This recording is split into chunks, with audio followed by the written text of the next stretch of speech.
Bismillahir Rahmanir Rahim. Alhamdulillahi Rabbil Alamin wassalatu wassalamu ala Rasulillah wa ala alihi washabihi wasallam. Ndani ya kitabu cha Qiyamu Ramadan, halaka yetu namba 4, na kitabu hichi kimeandikwa na Sheikh Muhammad Nasiruddin Al-Albani rahmatullahi ta'ala alayhi, na leo anazungumzia mashru'iyatul jama'ati fil qiyam, yani uhalali wa kisimamo cha pamoja cha swala ya usiku ndani ya Ramadhan.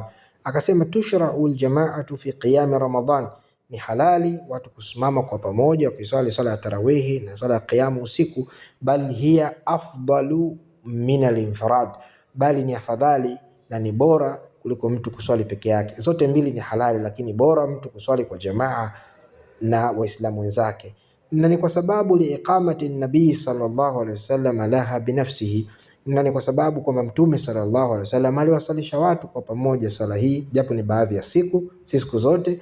Wa bayanihi bifadliha biqaulihi, na kuwabainishia masahaba kwa kauli yake pindi pale masahaba walipotaka kuswalishwa sana na mtume. Kuna siku mtume aliwaswalisha nusu ya usiku, wakahitaji waswalishwe zaidi ya nusu ya usiku, yani ziongezeke masaa. Mtume akasema inna rajula idha sallama al-imam, hakika ya mtu pindi atakaposwali na imam, hata yansarifa, mpaka imamu amalize sala yake kabisa, ile witri ya mwisho, husiba lahu qiyamu lailatin, atahesabiwa amesimama usiku mzima na usiku kucha.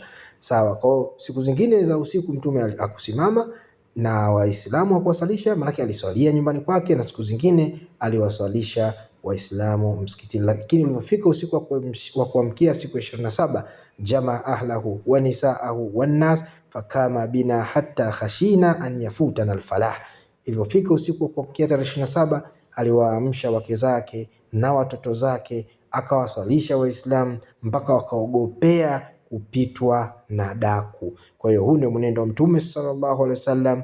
Kuswali, unaweza kuswali msikitini, ukaswali jamaa na waislamu wa msikitini, na unaweza kadhalika ukaswali peke yako nyumbani, lakini bora ni kwa jamaa. Wabillahi tawfiq.